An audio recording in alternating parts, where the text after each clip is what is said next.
একদিন রাত গভীরে একাকী স্বামীর সাথে নবীর সাথে হযরত আয়েশা রাদিয়াল্লাহু তাআলা আনহা বলেন, ইয়া রাসূলুল্লাহ, আপনি আমার জন্য একটা খাস, আমি যেতে এখানে একা, আপনিও আমার সাথে শুধু একাই আছেন, আমার জন্য একটা খাস দোয়া করে দেন।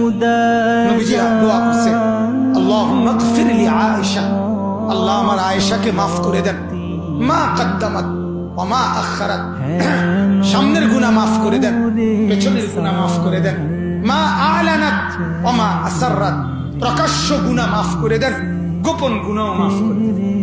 হযরত আয়েশা রাদিয়াল্লাহু তাআলা আনহা খুশিতে মাশাআল্লাহ কি দোয়াটা করলেন, সামনের গুনাহ মাফ, পিছনের গুনাহ মাফ করে দেন, প্রকাশ্য গুনাহ মাফ করে দেন, গোপন গুনাহ মাফ করে দেন। আল্লাহ আগে কি কথা বলেন না, আগে কি?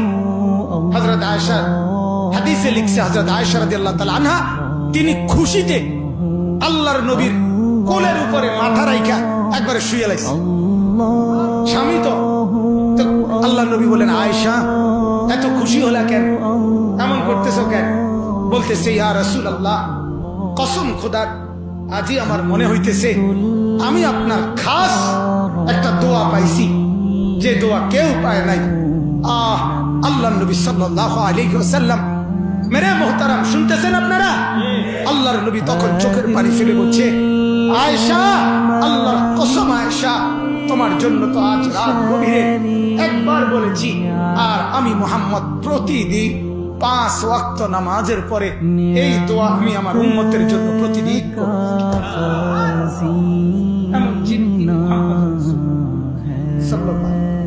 ওনার জন্য আপনি দুরূদ শরীফ পড়বেন, ওনার জন্য আপনি দুরূদ শরীফ পড়বেন। আপনার জিলাপি দিতে হবে, আপনার বিরিয়ানি দিতে হবে, নাইলে আপনি পড়তেন না। মেরে মুহতারাম, এটা ইনসাফ হইতে পারে না, ইনসাফ হইতে ইনসাফ হইতে পারে না। হ্যাঁ, এটা বিবেক হইতে পারে না।